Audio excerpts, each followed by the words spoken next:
We continue now at the top of Daf Tzadi Gimel Amud Beis in Mesechet Kesuvos. This is Kesuvos Daf 93b. And the previous Amud Shmuel said that let's say you have a situation of two investors and they put in different amounts of money into the business and they make a profit. So he says here, Haschar le'emtza. Rashi over here says, Haschar le'emtza, the reward is in the middle, meaning Cholken b'shava. They actually divide evenly, as we're going to see later. That seems to go against what our Mishnah says. Our Mishnah seems to say they divide according to the proportion that they invested. And the Gemara continues, Amar Rabba says, Mistabra Milsei de Shmuel. It makes sense that what Shmuel was saying was in the following case, B'shor lecharisha v'omed lecharisha. Let's say you have a situation where they invest in a shore for the purpose of plowing, and then it is ready to be used for plowing. So in such a situation, again, they're going to divide evenly. Rashi over here says, Shalachu ben shor la'achrosh v'chorshen bo. They're actually plowing with it.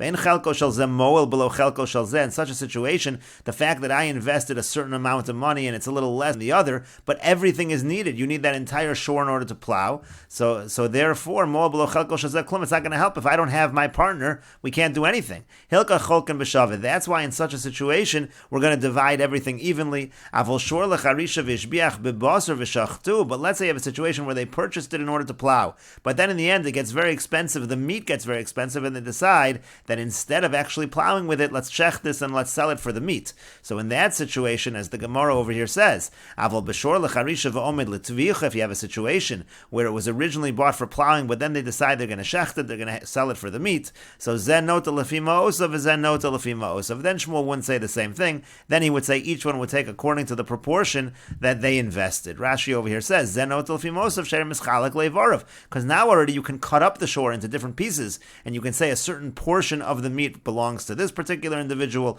and a different portion belongs to the other, and therefore it's going to be divided in proportion to the investment, as opposed to being divided evenly. And Rashi over here points out, now why does it say over here that originally their intention was to plow and then they decide to use it for the meat? Why does that have to be the case? Why not just give a simple case they invest in order to sell the meat?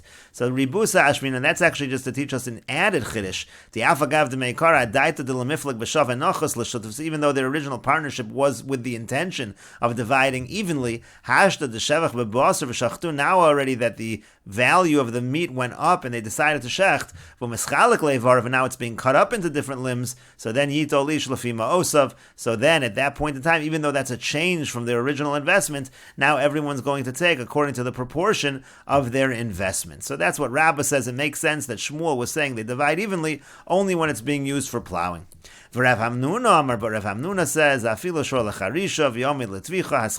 even if you have a situation where the shore was the intention was to use it for plowing, but then they change their mind and they decide to shecht it and they decide to sell the meat, even there Shmuel is going to say that they divide everything evenly. All the profits are divided evenly.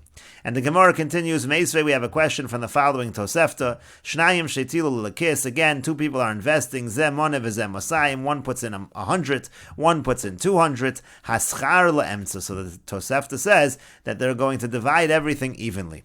And the Gemara now says, my lav, isn't that talking about B'shor lecharisha v'omed l'tvicha? Isn't this talking even in a situation where they originally invest to plow, but then they decide to shecht it? U'tiyuvta de Rabbah, and this would actually be a refutation of Rabbah's position. Again, Rabbah and Rav Hamnuna are arguing within Shmuel. Now Rabbah said it only applies by charisha. In a situation of charisha we divide evenly, but not by tvicha. But here in the Tosefta it sounds like it's all the time, even by tvicha. It seems to be a refutation of Rabbah. And the Gemara says, no, that's not the meaning of the Tosefta. B'shor lacharisha v'omid lacharisha. It could be the Tosefta's only talking about when you're using it for plowing.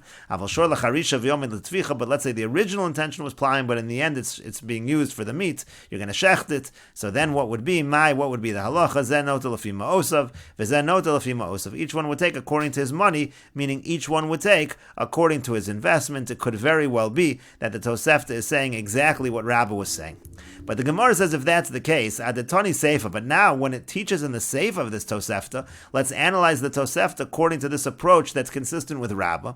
So it said, lokach zeh b'shalo, v'zeh b'shalo v'nisarvu. Let's say you have a situation where each one purchased with his own, and then everything got mixed up. Rashi over here says, lokach zeh b'shalo shavarim b'riyim b'masayim. This guy, he had 200 and he bought healthy oxen. V'zeh b'shalo, and the other one also bought with his 100 shvarim kechushim. He brought some oxen that were weaker. So then it said over there, there, zen nota lafi ma'osav, the shor kachush ein avodaso, dam l'shal bari. Here, if they're going into partnership, but they're buying different oxen, different shor, each one has a different shor, and they're doing different amounts of work, they have different strength, so then the Seifa of the Tosefta already says, then they're going to get according to what they invested. That's what the Seifa actually says. Again, zen notel, in such a situation, zev shalov and isarvu, they get mixed up. So again, zen notel lafi ma'osav, zen notel lafi ma'osav. They're going to each take according to what they invested. But why does the Seifa say that? According to Rabbah, livlog v'lisni bididei. According to Rabbah, the Tosefta could have made a distinction within the original case of the Tosefta and could have said as follows: B'amed devar mamurim b'shor lacharisha v'amen lacharisha. It could have said, when do we say that we divide evenly when everything is for plowing? Aval b'shor lacharisha v'amen l'tvicha. But if you have the shore originally it was for plowing, but then you decide that you're going to shecht it for the meat, so then zenot lefi ma'osav, zenot lefi ma'osav. Each one takes according to his investment. That's what the Seifa of the Tosefta should have said, instead of having this case where there were different oxen which had different kinds of strength. And so the Gemara says, Hachinami kama, Rabba will tell you, no, that's actually what the Tosefta is saying. It's saying exactly that. It means as follows. B'amed devar mamurim, here's how you should understand the Seifa of the Tosefta. When do we say that they divide it evenly? B'shor lacharisha v'yomen lacharisha. Again, that's a situation where originally they invested to plow and then they're actually using it to plow. Aval b'shor lacharisha v'yomen l'tvicha. But if it would be lacharisha for plowing, but in the end they shecht it for the meat, nasa kimi shalokach zev v'shalo v'zev v'shalo. That's as if it's the same thing, as if each one would have purchased his own, and they were different levels of strength, each animal, v'nisarvu, and then they were mixed together, zen nota lefi ma'osav, v'zen nota lefi ma'osav. And in all of those situations, each one would take according to his investment. And the Gemara continues, Tanan, we learned in our Mishnah, v'chein shlosha sheitilu l'kis pichso siru. Let's say you have three people that they invest, and some put in, and again, they put in different amounts of money, and some less, some more, kachein cholkin, so they divide the profits or the losses according to the percentage that they invested. And so the Gemara says, my love, isn't our Mishnah saying, pichsu mamish, o siru mamish? When it says there's a loss, it means there's an actual loss. And when it says there is a gain, it means there's an actual profit. And it's saying that they get the loss, they divide the losses and the profit not evenly, but according to their investment. That seems to be a question against Shmuel. Shmuel says in all of these cases, or in these cases in general, you're going to divide evenly. How does Shmuel explain our Mishnah? And the Gemara answers, Amar Rav Nachman, Amar Rabba bar Avur. Rav Nachman says that Rabba bar Avur says, no, that's not what the Mishnah means. It's not talking about a typical kind of profit or loss. Rather, it's talking about a very specific case. Hosiru zuze chadati. Hosiru means that they get coins that are newer coins. And pichsu, and what does it mean they lose out? Astira ditsunisa. That means the coins become less usable. Let's say the image on the coin is faded or something along those lines. Rashi over here says, zuze chadati shematilin zuzim yeshanim. They're these older coins. V'nasnu v'nasu bem, and they do business with these coins. Achanasu chadashim, and it turns out when they come back, they have newer coins that are worth a little more. V'yotzaneim botza, they're easier to spend. Hilka chokim lafi hamos. So there, in terms of that, they're each going to get back the amount of coins they put in. Techol chad ma'idiyah of shakel, everyone takes what they put in. Avol himosiru yosar lacheshbon. But if they have actual profits, haschar la'em. So that, like Shmuel says, even the Mishnah would agree that you divide everything evenly.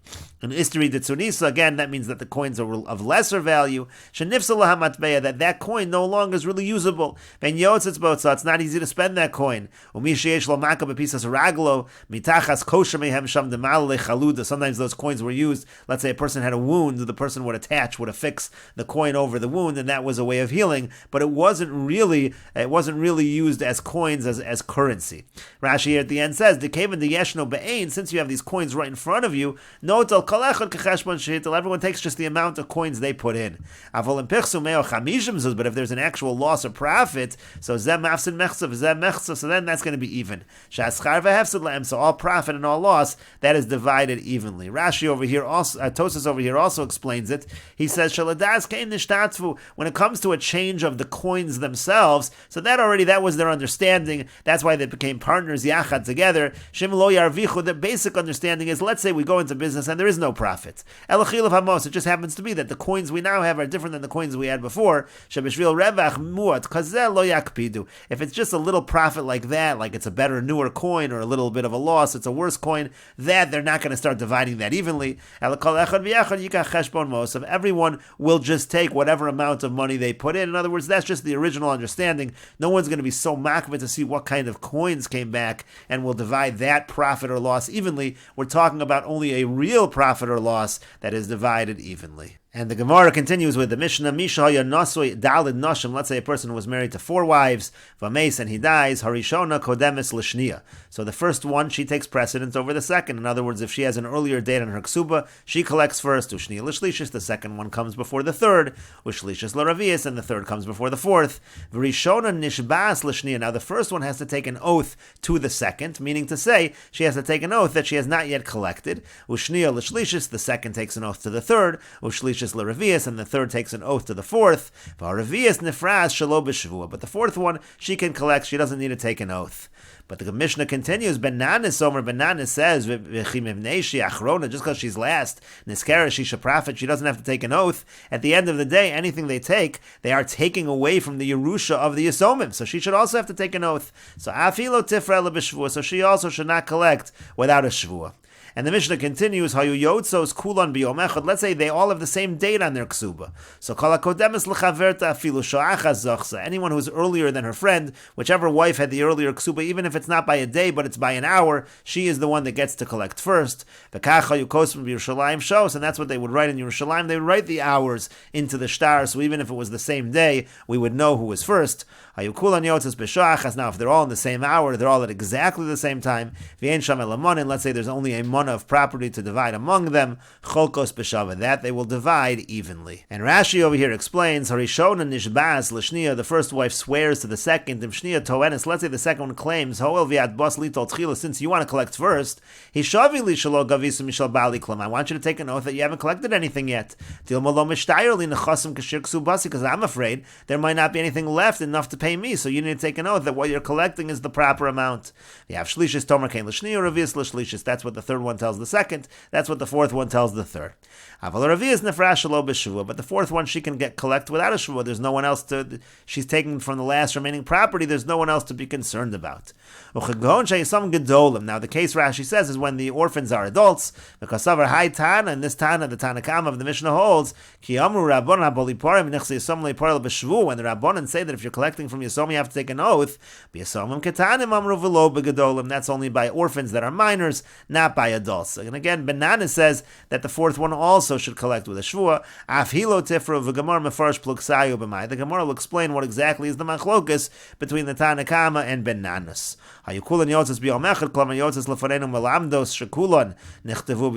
If it's clear they're all written in the same day,